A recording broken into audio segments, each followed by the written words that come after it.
Hello friend, good morning, good evening, good afternoon. હું છું doctor M S. Patel, SW high school Deesa. મિત્રો, આપણે કાલે નેક્સ્ટ લેક્ચરમાં આલ્કોહોલ, ફિનોલ અને ઇથર ચેપ્ટરમાં આલ્કોહોલની ફિઝિકલ પ્રોપર્ટી ભણ્યા હતા. મિત્રો, આલ્કોહોલની ફિઝિકલ પ્રોપર્ટીમાં 3 મુદ્દા હતા: ઉત્કલન બિંદુ, દ્રવ્યતા અને એસિડિકતા. મિત્રો, ઉત્કલન બિંદુમાં આપણે એવું કીધું કે ભાઈ આલ્કોહોલ સંયોજનોમાં આંતરઆણ્વીય હાઇડ્રોજન બંધ રચાય. આથી સમાન કાર્બન ધરાવતા આલ્કેન આલ્કાઇલ હેલાઇડ કરતા આલ્કોહોલના ઉત્કલન બિંદુ ઊંચા હોય. એના પછી આપણે એવો પોઈન્ટ ભણ્યા કે જેમ કાર્બન પરમાણુની સંખ્યા વધે તેમ આલ્કોહોલ સંયોજનના ઉત્કલન બિંદુ ક્રમશઃ વધે છે. પછી ત્રીજો પોઈન્ટ ભણ્યા કે સમાન કાર્બન ધરાવતા આલ્કોહોલમાંથી પ્રાથમિક થી તૃતીયક તરફ જઈએ તેમ ઉત્કલન બિંદુ ઘટે છે. પછી ચોથો પોઈન્ટ ભણ્યા કે જેમ OH સમૂહની સંખ્યા વધે તેમ આલ્કોહોલ સંયોજનોના ઉત્કલન બિંદુ વધે છે. એના પછી દ્રવ્યતા. તો આલ્કોહોલ સંયોજનો પાણીના અણુ સાથે હાઇડ્રોજન બંધ રચે છે. આથી ઓછા આણ્વીય દળ ધરાવતા આલ્કોહોલ સંયોજનો પાણીમાં દ્રાવ્ય છે. જેમ આલ્કોહોલ સંયોજનોમાં કાર્બન પરમાણુની સંખ્યા વધે તેમ તેમના ઉત્કલન બિંદુ તેમની દ્રવ્યતા ક્રમશઃ ઘટે છે. OH સમૂહની સંખ્યા વધે તેમ તેમની દ્રવ્યતા વધે છે. આ કોન્સેપ્ટ ભણ્યા. ત્યારબાદ એસિડિકતા. કે ભાઈ આલ્કોહોલ સંયોજનોમાં OH બંધ ધ્રુવીય હોવા છતાં તેમાં આલ્કોક્સાઇડ આયન અસ્થાયી બને છે. માટે તે થોડાક એસિડિક ગુણધર્મ, થોડાક પ્રમાણમાં એસિડિક ગુણધર્મ ધરાવે છે. એક કોન્સેપ્ટ ભણ્યા હતા કે મિથેનોલ સિવાયના બધા જ આલ્કોહોલ સંયોજનો પાણીમાં મિથેનોલ સિવાયના બધા જ આલ્કોહોલ સંયોજનોની એસિડિકતા પાણી કરતાં પણ ઓછી હોય છે. જેમ આલ્કાઇલ સમૂહની સંખ્યા વધે તેમ આલ્કોહોલ સંયોજનોની એસિડિકતામાં ક્રમશઃ ઘટાડો થાય છે. આથી પ્રાથમિક થી તૃતીયક તરફ જઈએ તેમ એસિડિકતા ઘટે છે. તો આટલા પોઈન્ટ આપણે ફિઝિકલ પ્રોપર્ટીમાં ભણ્યા. હવે એમના થોડાક MCQ પોઈન્ટ ભણીશું. તો મિત્રો, MCQ પોઈન્ટમાં જરા પોઈન્ટ ધ્યાન આપજો. MCQ point.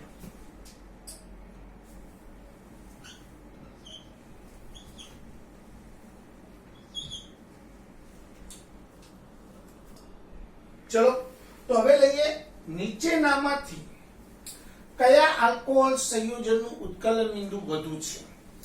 તો મિત્રો, આપણે એવું જાણીએ છીએ કે પહેલું જ ઉત્કલન બિંદુ વધુ કોનું છે એ ચેક કરવું છે. તે કરવું આલ્કોહોલમાં કોઈ પણ સંયોજનમાં તો પહેલા જેમ કાર્બન વધારે એમ ઉત્કલન બિંદુ વધારે.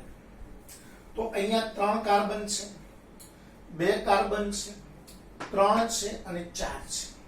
તો 4 કાર્બન ધરાવતા આલ્કોહોલનું ઉત્કલન બિંદુ સૌથી વધુ આવે. કોઈને થાય કે સાહેબ તમે તેવું કીધું તૃતીયક આલ્કોહોલનું ઉત્કલન બિંદુ નીચું. હા, જો 4 કાર્બન વાળો બીજો કોઈ આલ્કોહોલ હાજર હોત અને એ પ્રાથમિક હોત તો તૃતીયક ઉત્કલન બિંદુ નીચું થાય. પરંતુ અહીંયા કાર્બન 4 છે, ભલે તૃતીયક રહ્યો પણ કાર્બન 4 છે એટલે આણ્વીય દળ વધી જાય એટલે ઉત્કલન બિંદુ ઓટોમેટિકલી વધી જાય. તો આ કોન્સેપ્ટ યાદ રાખજો. ઉત્કલન બિંદુ નીચેનામાંથી કોનું વધુ છે એ નક્કી કરવું હોય તો પહેલા શું જોવાનું? તો કે કાર્બન. જેના કાર્બન વધારે એનું ઉત્કલન બિંદુ વધારે. હા, કાર્બન સરખા હોય તો પ્રાથમિક થી તૃતીયક તરફ જઈએ તેમ ઉત્કલન બિંદુ ક્રમશઃ ઘટે. એના પછી બીજો MCQ બનાવીએ આમાંનામાં. નીચેનામાંથી કયો આલ્કોહોલ પાણીમાં વધુ દ્રાવ્ય છે? તો આપણે કીધું આલ્કોહોલ કયો પાણીમાં વધુ દ્રાવ્ય હોય? તો કે જેના OH સમૂહ વધારે હોય એ. તો OH તો બધામાં સરખા જ છે. પછી જેમાં કાર્બન ઓછા હોય એ. તો ઓછા કાર્બન વાળો આલ્કોહોલ, તો જવાબ આવશે B. કયો વધુ દ્રાવ્ય છે? તો B. નીચેનામાંથી કોની pH પાણી કરતા વધારે છે? ભાઈ pH પાણી કરતા વધારે ક્યારે હોય? અથવા તો નીચેનામાંથી કોની pH સૌથી વધુ છે? ચલો, pH વધારે હોય તો એસિડિકતા ઓછી, પીએચ ઓછી હોય તો એસિડિકતા વધારે. તો નીચેનામાંથી કોની પીએચ વધુ છે તો એસિડિકતા કોની ઓછી છે? તો સૌથી ઓછી એસિડિકતા કોની? તો તૃતીયક આલ્કોહોલની, કારણ કે તૃતીયકમાં 3 આલ્કાઇલ છે, 3 ઇલેક્ટ્રોન દાતા છે. તો સૌથી વધુ પીએચ કોની? તો ડી જવાબ આવે. નીચેનામાંથી સૌથી ઓછી પીએચ કોની છે? તો બી જવાબ આવે. તો મિત્રો ઉત્કલન બિંદુ, દ્રવ્યતા, એસિડિકતાના લોટ ઓફ એમસીક્યુ બને છે. જરા ધ્યાન આપજો. આના સિવાય એક એમસીક્યુ કહી દઉં તમને. નીચેનામાંથી કયા આલ્કોહોલની પીએચ પાણી કરતા પણ ઓછી છે? ભાઈ પીએચ પાણી કરતા ઓછી હોય તો એસિડિકતા પાણી કરતા વધી જાય. ચલો પાણીથી વધારે એસિડિક હોય એવો આલ્કોહોલ એક અને માત્ર એક જ છે. કયો છે? મિથેનોલ. નીચેનામાંથી કયા આલ્કોહોલની એસિડિકતા પાણી કરતા વધુ છે? તો પણ મિથેનોલ. તો આવા લોટ ઓફ એમસીક્યુ બની શકે છે. આપણો કોન્સેપ્ટ ક્લિયર હોવો જોઈએ. તો ફરીથી એકવાર ઉત્કલન બિંદુમાં પહેલા કાર્બન જોવાના. કાર્બન સરખા હોય ત્યારે પ્રાથમિક થી તૃતીયક તરફ, કાર્બન સરખા હોય તો પ્રાથમિક દ્વિતીયક તૃતીયક જોવાનું. એ રીતે દ્રવ્યતા માટે પહેલા OH જોવાના. OH સરખા હોય તો ઓછા કાર્બન જોવાના. એસિડિકતા માટે આલ્કાઇલ સમૂહ જોવાના. જેમ આલ્કાઇલ સમૂહ વધારે એમ એસિડિકતા ઓછી. તો આ રીતે આપણે આલ્કોહોલના ભૌતિક ગુણધર્મો અહીંયા પૂરા કરીએ છીએ. હવે મિત્રો આપણે ભણીશું આલ્કોહોલ સંયોજનોમાં કાર્બન અને સિગ્મા બંધની સંખ્યા કેવી રીતે ગણી શકાય એ. ચલો મિત્રો, ઇથિન 1 ઓલ છે, CH2 double bond CHOH, ethene 1 all. ચલો આમાં સિગ્મા બંધ, પાઈ બંધ અને પાઈ ઇલેક્ટ્રોનની સંખ્યા જણાવો. મિત્રો તમારે સિગ્મા બંધ કેવી રીતે ગણવા? તો કાર્બન સાથે જેટલા પણ હાઇડ્રોજન જોડાયેલા હોય એ સિગ્મા બંધથી જોડાયેલા હોય. તો પહેલા CH સિગ્મા બંધ ગણીશું. CH સિગ્મા બંધ. ચલો 2 ની 3. કાર્બન કાર્બન સિગ્મા બંધ. આ બે કાર્બન વચ્ચે 2 બંધ છે તો એમાં એક પાઈ છે અને એક સિગ્મા, તો એક. CO સિગ્મા બંધ તો એક. OH સિગ્મા બંધ તો એક. ટોટલ સિગ્મા બંધ 6. ચલો પાઈ બંધ, જેટલા દ્વિબંધ હોય એટલા પાઈ બંધ. પાઈ બંધ 1, પાઈ ઇલેક્ટ્રોન 2. ચલો મિત્રો બીજું ઉદાહરણ લઈએ.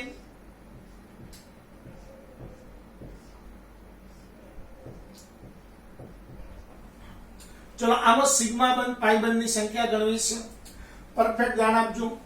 આ કાર્બને 1 2 3 બંધ બનાવ્યા એટલે અહીંયા 1 H હશે, અહીંયા 2 H હશે, અહીંયા 2 H હશે. 1 2 3 બંધ બને, અહીંયા 1 H, અહીંયા 1 H. તો પહેલા CH સિગ્મા બંધ ગણીશું. ચલો CH સિગ્મા બંધ કેટલા? તો 2 2 4 5 6 અને 7. CH સિગ્મા બંધ 7. ચલો કાર્બન કાર્બન સિગ્મા બંધ ગણીએ. કાર્બન કાર્બન સિગ્મા બંધ તો 1 2 3 4 અને 5. ચલો CO સિગ્મા બંધ ગણીએ. CO સિગ્મા બંધ 1. OH સિગ્મા બંધ તો કે 1. ટોટલ સિગ્મા બંધ 4. ચલો પાઈ બંધ કેટલા? પાઈ બંધ 1, પાઈ ઇલેક્ટ્રોન 2. ચલો મિત્રો એ જ રીતે હેક્ઝેન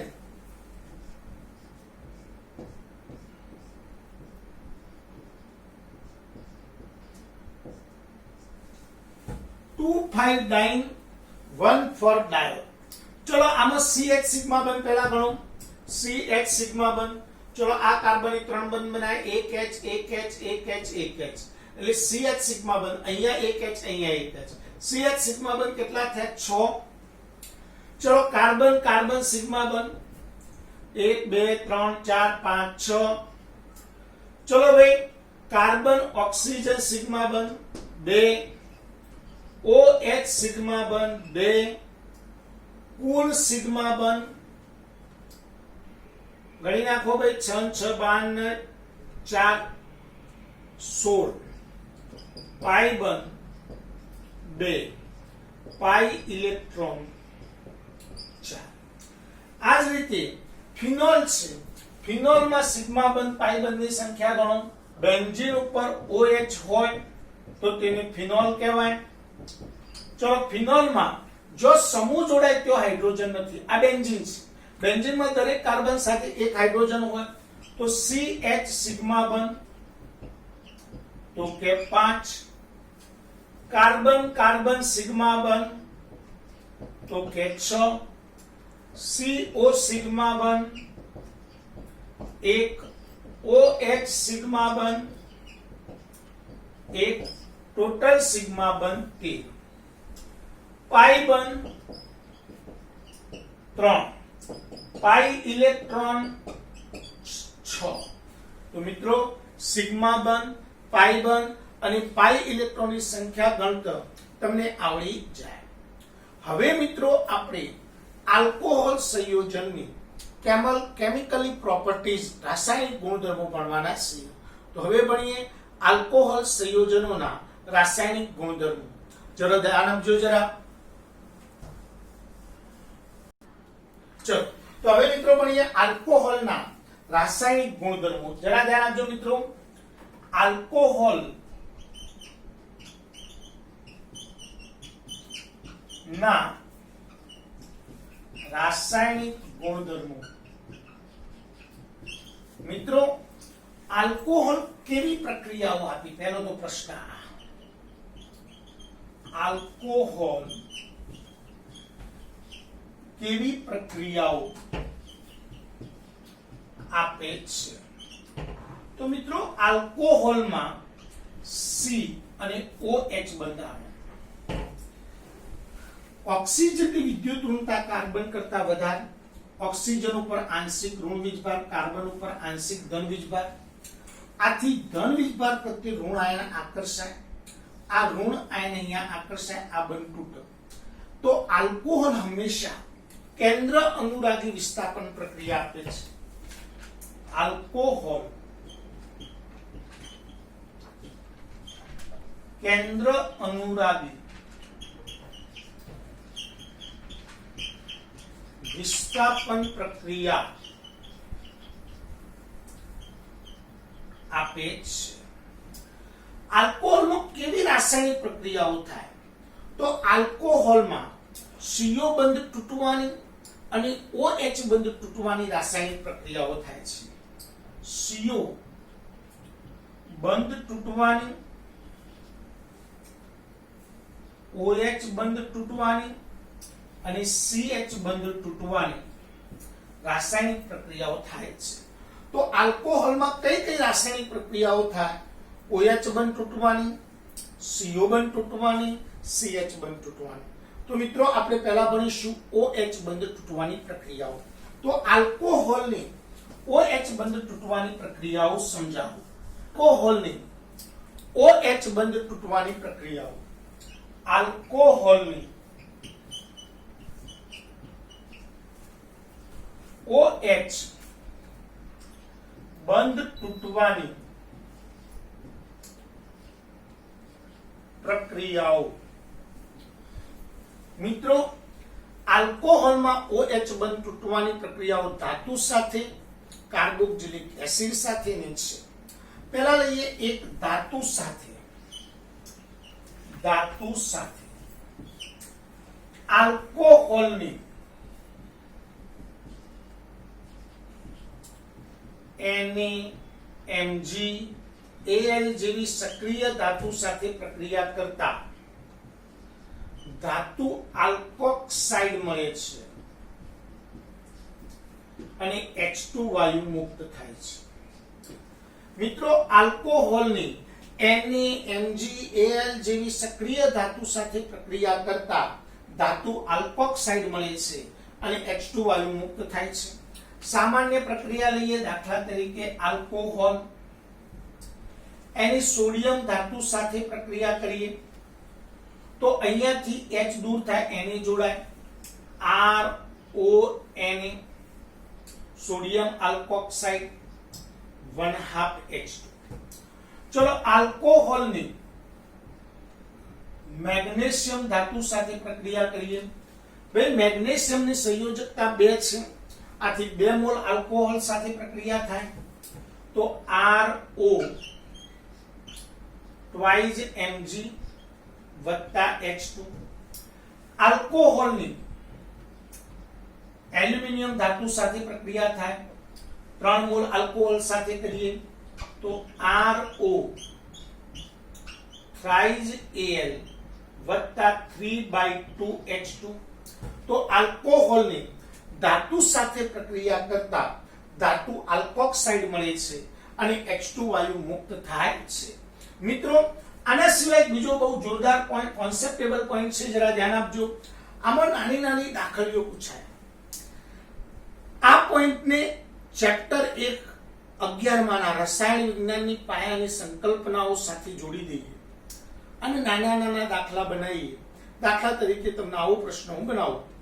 ઇથેનોલની 2.3 ગ્રામ સોડિયમ ધાતુ સાથે પ્રક્રિયા કરતા કેટલા મોલ H2 મળે? બરાબર ધ્યાન આપજો. ઇથેનોલની 2.3 ગ્રામ Na ધાતુ સાથે પ્રક્રિયા કરતા કેટલા મોલ H2 વાયુ મળે? ચલો ભાઈ, તો પહેલા પ્રક્રિયા લખવી પડે. ઇથેનોલ CH3 CH2OH Na ધાતુ. ચલો ભાઈ, અહીંયા Na જોડાઈ જાય CH3 CH2ONA વત્તા 1/2 H2. ચલો અહીંયા સોડિયમનો પરમાણુ ભાર 23 ગ્રામ સોડિયમ ની પ્રક્રિયા કરો ત્યારે 0.5 મોલ H2 મળે છે. તો 23 ગ્રામ સોડિયમ में 0.5 ગ્રામ H2. તો કેટલા ગ્રામ સોડિયમ છે ભાઈ? 2.3 ગ્રામ. 2.3 ગ્રામ में કેટલા? ફરીથી એકવાર સોડિયમનો પરમાણુ ભાર 23, તો 23 ગ્રામ. H2 આગળ કેટલા મોલ છે? 1/2 એટલે 0.5 મોલ. તો 2.3 ગ્રામ ની કેટલા? 2.3 ગુણ્યા 0.5 ભાગ્યા 23, 0.05 મોલ H2 મળે છે. આવા ઊંધા દાખલા પણ પૂછી શકાય. આપણે બધી 4 ટાઈપના દાખલા પૂછી લઈએ. ધ્યાન આપજો જરા. પ્રશ્ન પૂછ્યો કે મિથેનોલની કેટલા ગ્રામ Mg ધાતુ સાથે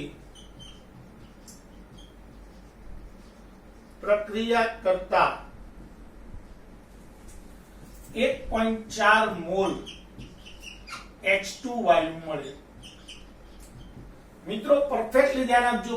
પહેલા મિથેનોલ અને મેગ્નેશિયમની પ્રક્રિયા કરવી પડે. તો CH3OH વત્તા Mg. તો અહીંયા મેગ્નેશિયમની સંયોજકતા 2, મિથેનોલના 2 મોલ લઈએ તો CH3O twice Mg વત્તા H2. ચલો અહીંયા H2 કેટલા મોલ મળ્યો છે? 1 મોલ. મેગ્નેશિયમ કેટલા ગ્રામ વપરાય? તો મેગ્નેશિયમનો પરમાણુ ભાર 24. તો પદ ઊંધું મૂકવું પડે. 1 મોલ H2 મળે તો 24 ગ્રામ મેગ્નેશિયમની પ્રક્રિયા થાય. તો 1.4 મોલ H2 મળે તો કેટલા ગ્રામની પ્રક્રિયા થાય? 1.4 ગુણ્યા 24, 10 નીચે મૂકી દો. 24 ચોક 56 નો છગડો વધી 5, 14 28, 28 ને 5 33 ભાગ્યા 10, 33.6 ગ્રામ મેગ્નેશિયમ વપરાય. આ જ રીતે આવો પણ દાખલો પૂછાઈ શકે.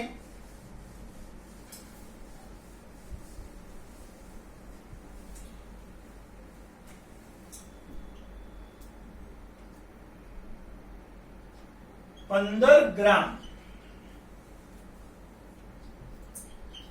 Na ધાતુ સાથે પ્રક્રિયા કરતા Na ધાતુ સાથે ઇથેનોલની પ્રક્રિયા કરતા STPA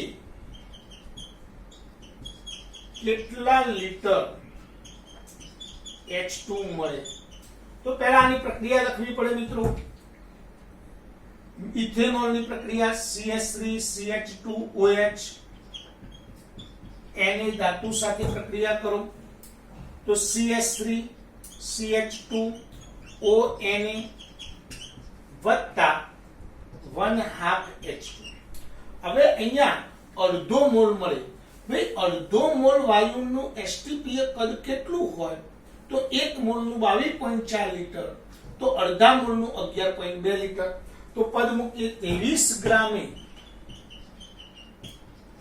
ગ્રામ સોડિયમે 11.2 લીટર H2. કેટલા ગ્રામ છે ભાઈ? 15 ગ્રામે કેટલા?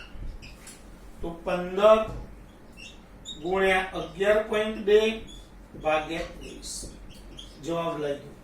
તો મિત્રો આવા અલગ અલગ ટાઈપના લોટ ઓફ પ્રશ્નો પૂછાઈ શકે છે. તો એ પ્રશ્નો હવે આપણને આવડે. તો આલ્કોહોલની ધાતુ સાથે પ્રક્રિયા કરો તો ધાતુ આલ્કોક્સાઇડ મળે. તમને હું કોઈ પણ પ્રક્રિયા કે દાખલા તરીકે કે પ્રોપેનોલની મેગ્નેશિયમ ધાતુ સાથેની પ્રક્રિયા લખો. ચલો ધ્યાન આપજો મિત્રો. પ્રોપેનોલની મેગ્નેશિયમ ધાતુ સાથેની પ્રક્રિયા લખો એટલે CH3CH2CH2OH. ચલો એની મેગ્નેશિયમ ધાતુ સાથે પ્રક્રિયા કરીએ Mg. તો અહીંયા મેગ્નેશિયમની સંયોજકતા કેટલી છે? 2. તો 2 મોલ આલ્કોહોલ લો તો CH3CH2CH2O twice Mg અને વત્તા H2. તો આ રીતે કોઈ પણ ધાતુ સાથે આલ્કોહોલની પ્રક્રિયા કરો છો તો હાઇડ્રોજન વાયુ મુક્ત થાય છે. આ જ રીતે કાર્બોક્સિલિક એસિડ સાથે પ્રક્રિયા, આલ્કોહોલની કાર્બોક્સિલિક એસિડ સાથે પ્રક્રિયા, કાર્બોક્સિલિક એસિડ સાથે પ્રક્રિયા, આલ્કોહોલની કાર્બોક્સિલિક એસિડ સાથે એસિડ ઉદ્દીપકની હાજરીમાં પ્રક્રિયા કરતા એસ્ટર બને છે. આ લાક્ષણિક પ્રક્રિયાને એસ્ટરીકરણ કહે છે. આલ્કોહોલની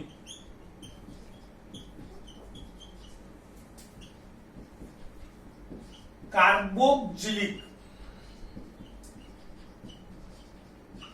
એસિડ સાથે એસિડ ઉદ્દીપકની હાજરીમાં પ્રક્રિયા કરતા એસ્ટર બને છે. એસ્ટર બનવાની આ લાક્ષણિક પ્રક્રિયાને એસ્ટરીકરણ કહે છે. આલ્કોહોલની કાર્બોક્સિલિક એસિડ સાથે એસિડ ઉદ્દીપકની હાજરીમાં પ્રક્રિયા કરતા એસ્ટર બને છે. એસ્ટર બનવાની આ લાક્ષણિક પ્રક્રિયાને એસ્ટરીકરણ કહે છે. ચલો alcohol ROH, carboxylic acid RCOOH, acid ઉદ્દીપકની હાજરીમાં પ્રક્રિયા કરીએ. અહીંયાથી OH, અહીંયાથી H, H2O છૂટા પડે, RCOOR, એસ્ટર બને છે. એસ્ટર બનવાની આ લાક્ષણિક પ્રક્રિયાને એસ્ટરીકરણ કહે છે. મિત્રો હવે આ પ્રક્રિયાનો કોન્સેપ્ટ એટલો સમજવાનો છે કે કાર્બોક્સિલિક એસિડમાંથી OH અને આલ્કોહોલમાંથી H જાય છે. યાદ રાખજો, કાર્બોક્સિલિક એસિડમાંથી OH અને આલ્કોહોલમાંથી H એમ H2O દૂર થાય. દાખલા તરીકે હું તમને કહું કે મિથેનોલ છે, એની ઇથેનોઇક એસિડ સાથે પ્રક્રિયા લખો એસિડ ઉદ્દીપકની હાજરીમાં. તો શું થશે? અહીંયાથી OH, અહીંયાથી H, તો શું બન્યું ભાઈ? CH3COOCH3 વત્તા H2. ચલો અહીંયા ઇથેનોલ લઈએ CH3CH2OH. ચલો બેન્ઝોઇક એસિડ સાથે પ્રક્રિયા કરીએ છીએ એસિડ ઉદ્દીપકની હાજરીમાં. તો અહીંયાથી OH અહીંયાથી H H2O છૂટા પડે, બેન્ઝીન ઉપર COO CH2CH3 ઇથાઇલ બેન્ઝોએટ નિપજ મળે. તો આલ્કોહોલની કાર્બોક્સિલિક એસિડ સાથે પ્રક્રિયા કરતા એસ્ટર બને છે. એસ્ટર બનવાની આ પ્રક્રિયાને એસ્ટરીકરણ કહે છે. તો મિત્રો આલ્કોહોલની OH બનવાની પ્રક્રિયા આપણે અહીંયા પૂર્ણ કરીએ છીએ. મિત્રો કમ્પ્લીટલી મારી સાથે સાથે ચોપડો બનાવતા જજો. દરેક લેક્ચરની મેં ડીપીપી મોકલી દીધી છે. ડીપીપી માં આપણે એક લેક્ચર લેટ પડ્યા છે મિત્રો, એટલે મેં એવું વિચાર્યું છે કે આજનું લેક્ચર ટૂંકું રાખીએ એટલે ડીપીપી માં કમ્પ્લીટ તમે સાથે સાથે થઈ જાઓ, કારણ કે ડીપીપી બનતા થોડીક વાર લાગે છે.